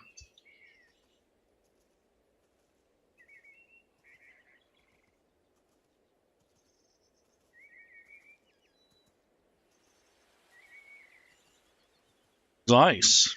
Why am I doing more damage with my offhand? I don't know. So See, random. I know. It's adding the +3 to it. Yeah, but that's a stealth thing. It's technically cancels out your strength bonus, but since you're not using strength, it's not working as intended. So that's okay. I'm not worried about it. Let it fly.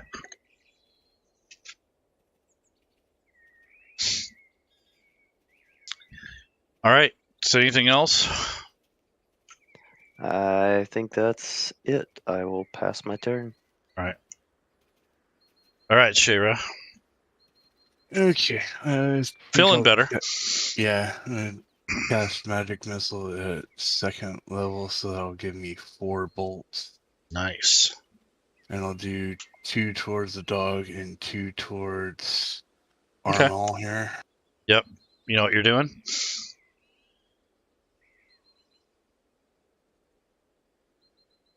You can just pick the damage dice up, right click, that'll add an additional d4 and drop it on your enemy. Yeah. So Figgin, if you wanted to do like double, the damage that you have, like if you were going to cast something or use something at 2nd level, you pick the dice up and you right click and it adds an additional die to it. But sometimes on sneak attack, as you get higher level, the dice changes so that it doesn't work really well for sneak attack. But in regards to, because it depends on the weapon you have. Nice. Oh my god. So you took out Mool. Oh my god. Dog is dead. So you hear this death cry from the dog, and he goes slumping to the ground. And he's got a smoldering, blistering hole in him. And Aramel is smoking too. Ah! He's like shot in the back. He's like, "Ah, you treacherous witch!"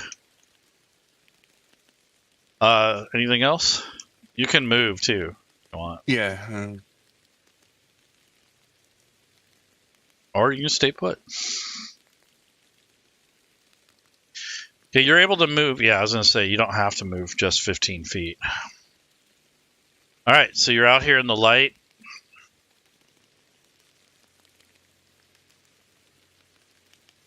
All right, so Aramel, he's torn.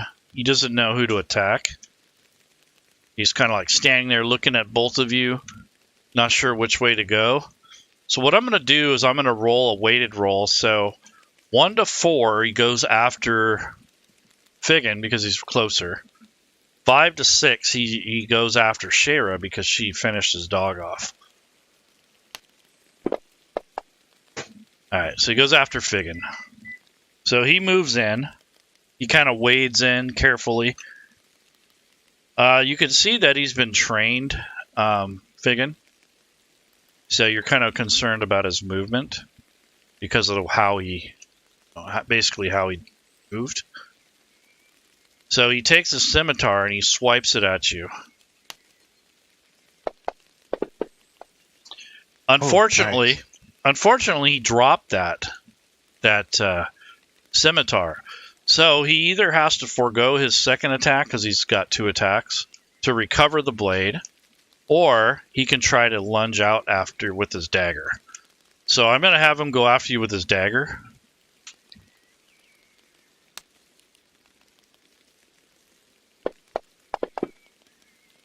And he missed. So he's off balance. He tried to, he swung that scimitar. It fell out of his hand. He basically dropped it. Or awkwardly fumbled it. And then he's kind of torn between picking it up or trying to stab you. So he comes around with the dagger kind of lazily because he's halfway trying to get his sword and halfway coming at you. And you're just able to kind of just move aside really easily. You anticipated for being a professional. Yeah, exactly. All right, Figgin. All right. Short sword incoming at the big bandit chief. Oh, good roll. Yeah. Wow. Nice. So your little blade comes in and kind of nicks him across his belly, opens up a big gash. He's wincing in pain. You little. He's like, and he's howling in pain. And I'll follow that up with when he bends down to cover his gut for a minute. I'm gonna reach up and just try to slash him with a dagger. Okay.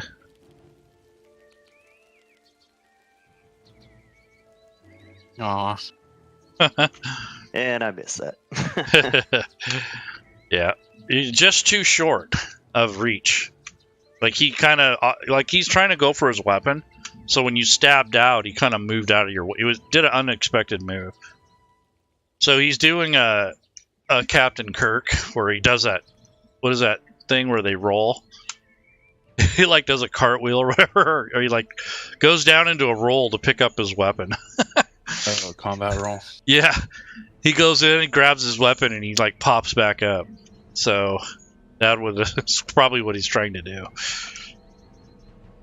Okay, Figgin, anything else?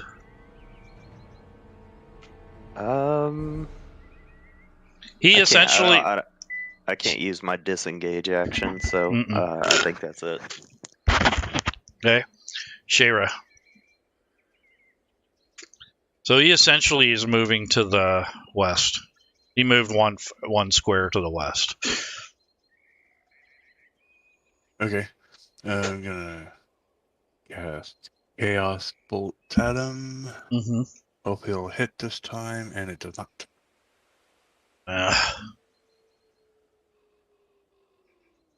He's like, you're gonna get you guys. You killed my dog and my men. He's like all pissed off. Move to there. Okay. At this point, you guys get flanking bonus. So, Shayra, you at least get flanking because you're right behind him. Yeah. So, just to let you know. So Aramel is going to attack again. This time he has a scimitar back. So he recovered that. But being that's the case, he only gets one attack this round. So he scoops it up and he kind of does like a spinning attack and tries to connect with his scimitar. This time he's able to connect, so that blade comes crashing down on you. And you can feel it penetrate your armor, and it kind of puts a big gash in across your chest. It didn't feel good. It kind of stings. So he's like, ugh! So that's his turn. There, take that. So he did that somersault thing, picks up his blade and swung it at you and kind of caught you off guard. And I will return that in kind.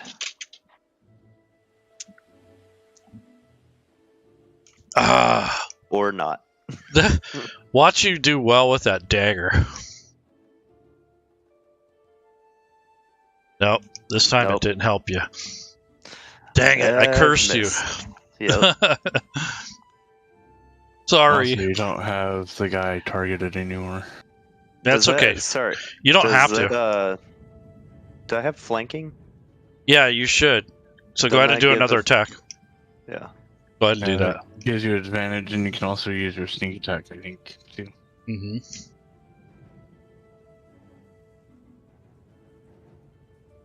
All right.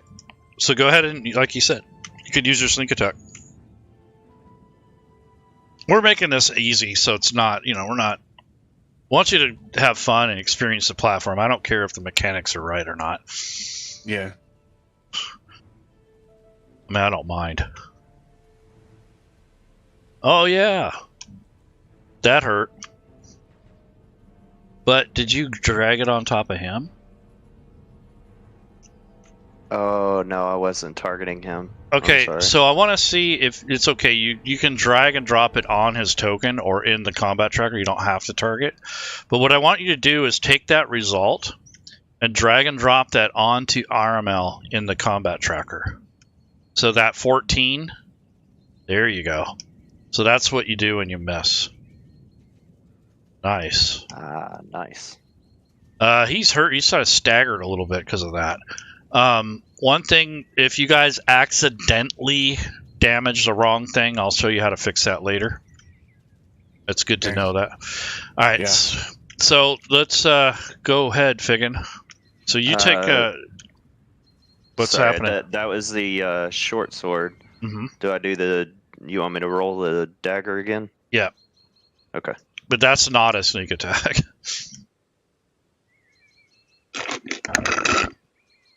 Yes. Ho ho! So you tearing this guy up.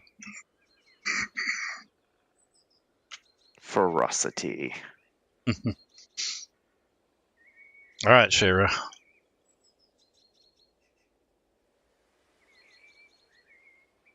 Wow, all your spells suck today.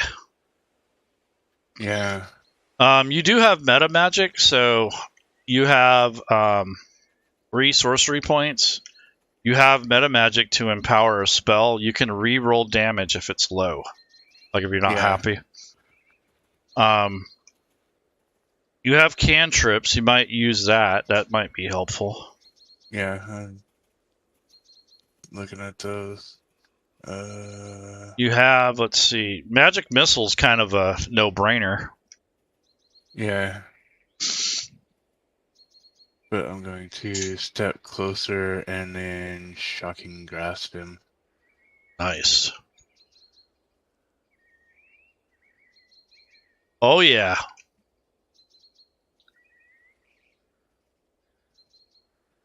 Okay, cool. And you can take that effect. Oh, you already did. Yep. Cool. Nice. So he cannot take any reactions. So that's good. So Aramel can't parry, essentially, which is effective because I didn't tell you guys this, but he has the ability to react as a parry, and he wasn't able to. He's not going to be able to do that now. For a round, anyway. Yeah. So he's going to take his scimitar, and he's going to attack. I think he's going to attack Figgin, and then he's going to turn around and try to attack with his dagger.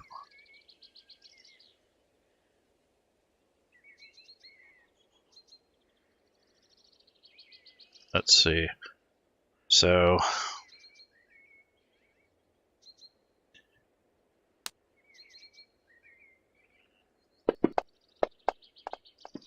and he missed there. He spins around and he misses there. So he's doing all these fancy footwork stuff, but he ain't connecting.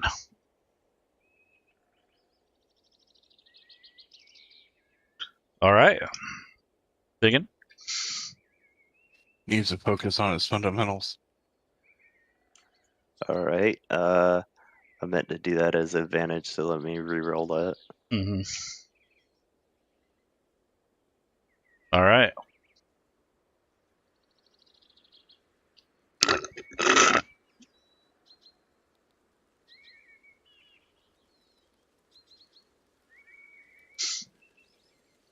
Look at those ones. I know you're having a horrible time, but nonetheless, that's devastating. Yeah, that's a devastating blow. He goes down in a heap. He screams like, "Oh!" And he like goes down, like really dramatic death. A big whiner. Of course, anyone that's dying is kind of, they're gonna whine. Yes. Okay, so essentially, you guys have defeated the bandits at this camp. Would you guys like to explore around a little? Yes. Okay. Yep. So I'm not gonna make you move around too much, but I'm gonna unlock the tokens, so you guys can move kind of freely. So you guys can explore around if you want. This green light's been driving me nuts. I want to go and check it out. Okay, so in that area, you notice that this kind of this green glowing, I don't know, like magical type thing, and there's like a staircase that leads down. It's kind of covered with debris and such, or it's not covered, but it's essentially it's got a bunch of rocks and stuff in it, like the wall had caved into it. Let's see. So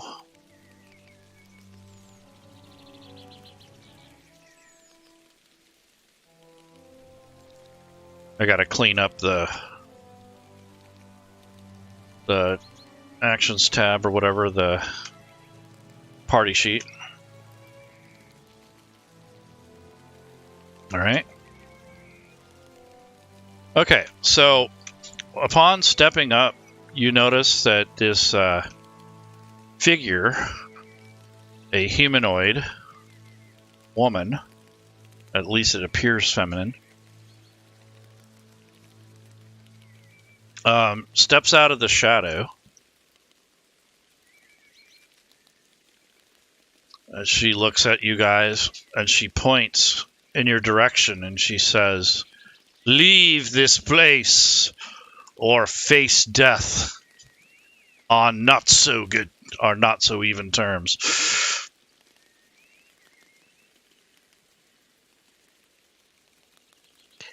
You know, you're not the first one to tell me such things this night. And I'll ready sword and dagger to charge into the fray. Okay. Yeah, I'll prepare as well. Okay, I would like you guys to roll initiative again. This is kind of a new combat. Yep.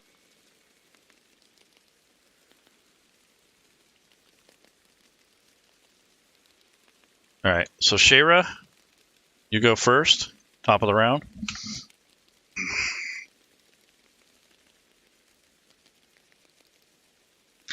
And she's dressed in like these, like, I don't know, like reddish black robes. Give you a picture of kind of what you're seeing here. So this is kind of a rough idea of the ruined tower. It looks different than this, but as close as I can get.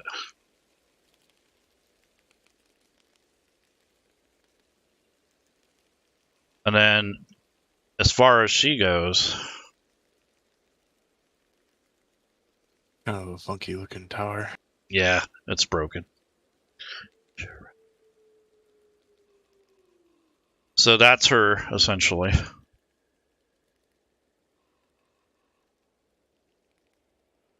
She's trying to avoid COVID. Yeah, that's what my thought exactly when I thought that. Yeah, it's like she's got a mask on, or some kind of mask covering her face, or at least her, her bottom half. So what are you gonna do, Shayra? You moved? Yeah, I'm gonna cast my last first level spell and hit her with Chaos Bolt and missed again. Oh no! Boo! So yeah, that's like the highest damage output that I have, and all attacks with it have failed that fight. Biggin. I was gonna say, you hadn't hit not one of those. Man, that is Yeah. horrible luck. Mm-hmm. All right, I'm gonna move up on there. Yep. And I will swing with my short sword. Okay. Just to let you know, Shayra, you can spend all of your sorcery points and get back a second or first level slot. Yeah, I'm aware of that. Okay. Okay, Figgin.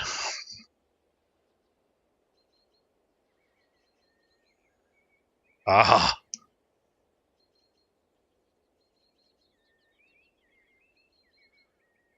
You're not attacking anything. You're just rolling. You need to drag and drop the attack.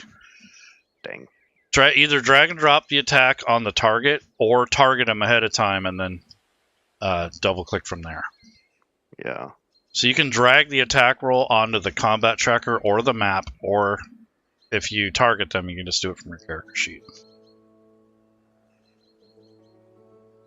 Okay. All right. Dagger. So the short sword misses and the dagger hits. Okay. Yep.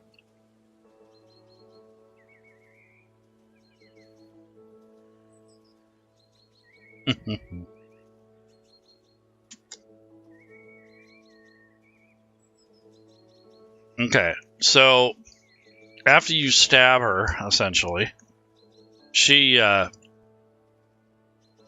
starts to chant, and from the rubble appears like this hideous creature out of the dust and the rocks. So she's like raised this creature, and then she spins around and confronts Figgin, and she is going to attack you with her staff, but she can't go. She already went this round, so that's basically her turn. Do I get a reaction since she cast the spell? But yeah, but she didn't cast it on you, right? No, but she's casting a spell within and she's my... right. Yeah, she's right in front of you. Yeah, go ahead.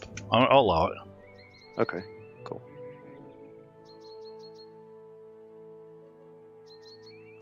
And I miss anyway.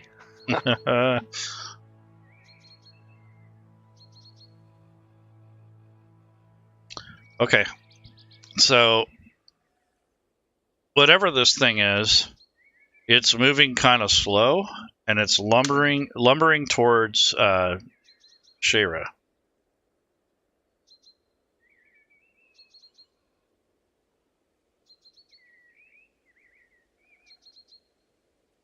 And it takes its fist or its hand, just kind of slaps at you.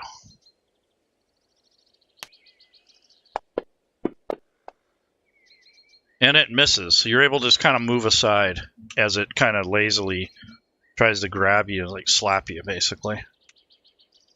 All right, Shayra.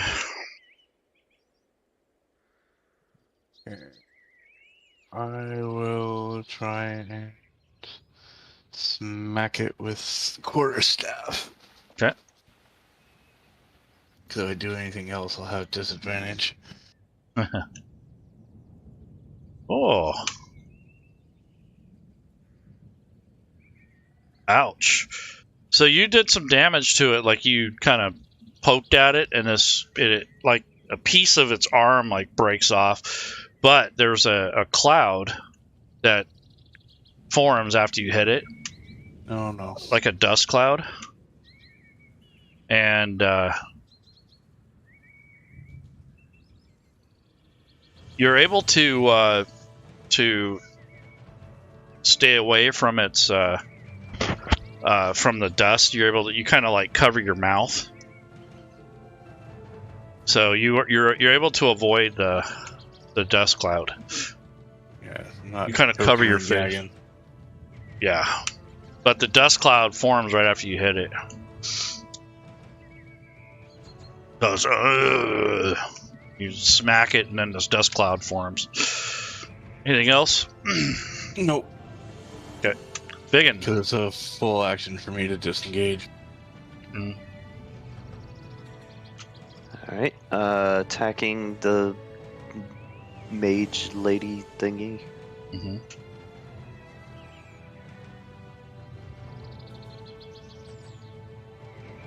Nice.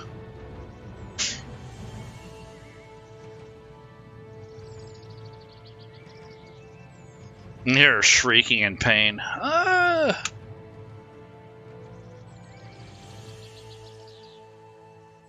All right.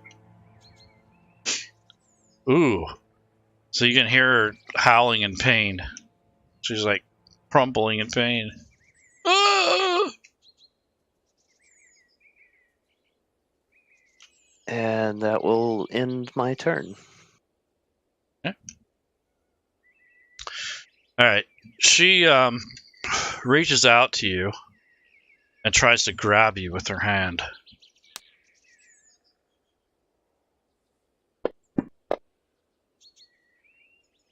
And she's able to successfully snatch you by your wrist. And you feel this kind of like a shock. And it just vibrates through your body, and it just feels like a kind of like a burning, crackling kind of sensation. Your body kind of goes limp for a second because of the shock. And you feel like you're not able to make any sort of reaction or anything. So you're temporarily disabled in that. So that's what she did. She turned around and shocked you with her hand or magic, and you kind of pulsed you, and it essentially did like a what do you call that? You were tased.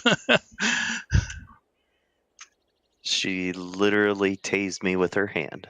Yep. So the dust zombie again tries to smack the Shira.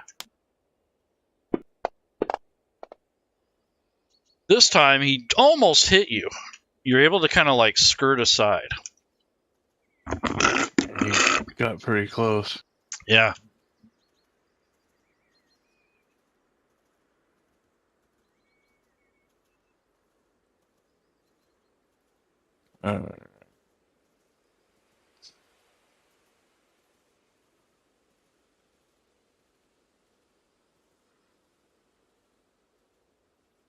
So is that his turn?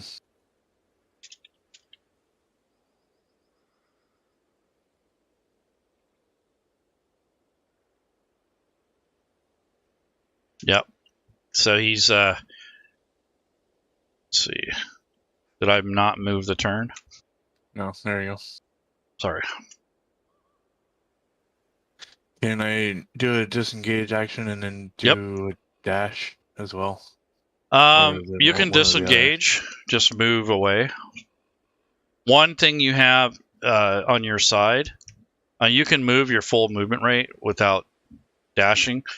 One thing you have on your side is, yeah, he can only move 20 feet, so you don't have that problem. Okay. I will disengage, move to here.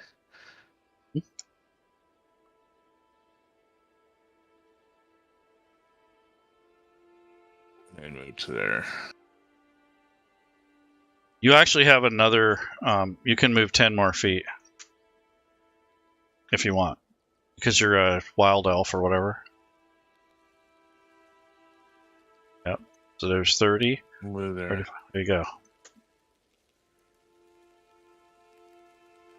You're out of there. And that's my action. Yeah. All right, Figgin.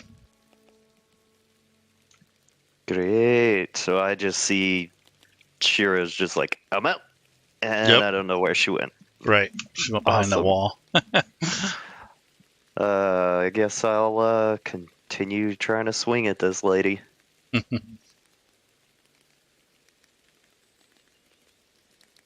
This time you can do your offhanded attack. What's that? You can do your offhand attack. Do I have halfling luck? Where I can reroll? No, you have brave and naturally stealthy. That's the other breed. Okay. I think the stout ones get that.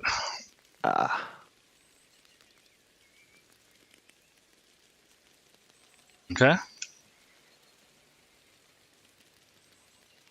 Oh, you take her down.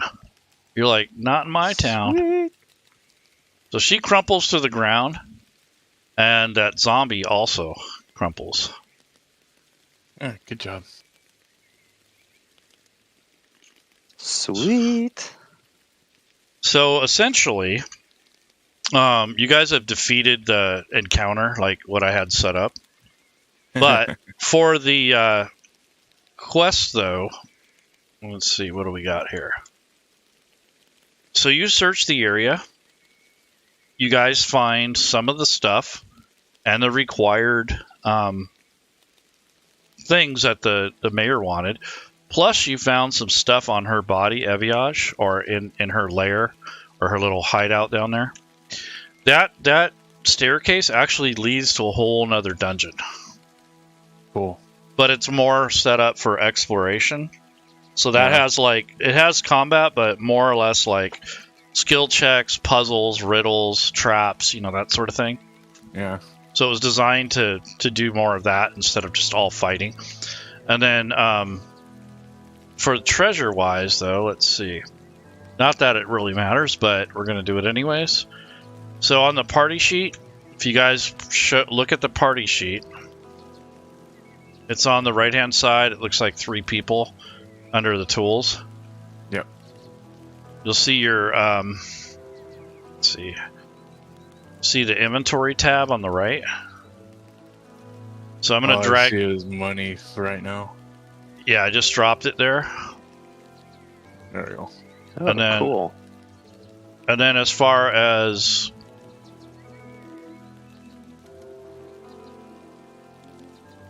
here's the beginning of the reward for the Burgomaster, the guy that said he's going to give you money.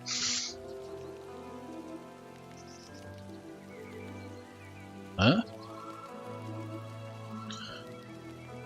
Yeah, so he gave you guys a big chunk of that 250. You guys have to split it. But he will give you more. But nonetheless, when in Fantasy Grounds, when the GM has this set up, you guys can sell some of that stuff. Some of that stuff's not identified, so you might have to go get it identified. But there's a moonstone there. I don't know if you see that. And then a blue quartz. Blue quartz and Iagate. Yep. But there's a moonstone in there. There's a potion. There's some stuff in there. So essentially you could sell some of that stuff. And then whatever's left over, you guys can assign it. So who wants the potion of fire resistance?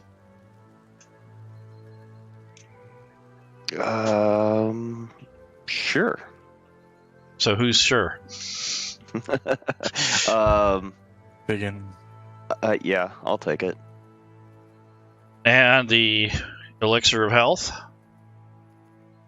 I'll take that to replace my potion I used.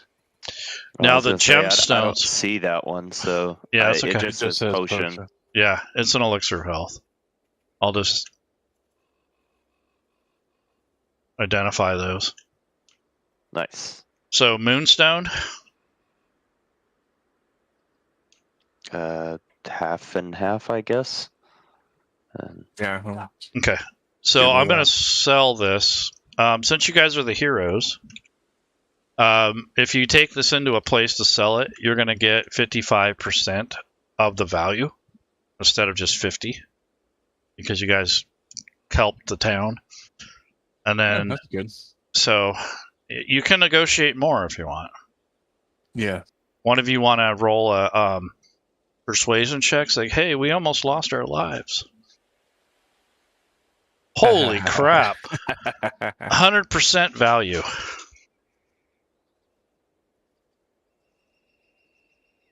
Actually, 110%. So I'm going to go ahead and sell the items at 110%. So that's the gold. And then I'm going to hit the down arrow, which will allow you guys to, it'll distribute the other stuff. Yeah. So that's essentially, if you look at the, I don't know if you can see it in the chat, but that's what you're getting. 177, 8, 12, and 2 for the coins to each of us. Yep. And then we got our item. Yeah. So that's kind of how that works for distributing coins. that's cool. Good. Does that split it to Yep. our sheets? Yep. That's cool. Yeah, if you check your inventory down at the bottom, our gold coin values have increased. Yep. And what's cool about it is you got that percentage thing. So what I do is I take that and I'll use that as a role-playing tool, so I can say, okay, you guys like the negotiation roll. And then I'll allow one more negotiation from another player, but it has to be intimidation or something like that, or a performance. So if somebody does like a persuasion check and they fail, this is kind of like my homebrew thing. If they fail, then I'll allow them to do a different check with a different player, but it has to be a different skill. So more than likely it's... Nice. Yeah, so that they have another chance, but it's at disadvantage. So there's a very remote chance. But I had someone roll a 20, and it was almost impossible to roll against the shopkeeper. That shopkeeper had a 16 challenge rate to convince him.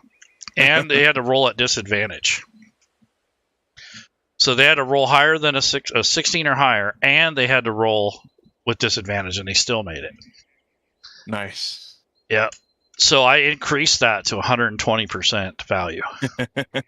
And it was awesome. And the guy's like, okay, I'll give you what you want. You know, basically would emptied his drawers out as, you know, gave you the shop, essentially. But this is the sort of thing that you can do. So I wanted to circle back to the damage. So let's... Shayra, or actually Figgin, put like some dagger damage onto Shayra. So just drag your damage from your dagger and drop it on Shayra. So you see how it says she's wounded there? Yeah. So I want you to right click in that chat window area, and you'll see a plus or minus symbol. Yep, I see it. Click on that. And then take that 4 and drag it back to Shayra. Or that damage number, the white bubble there.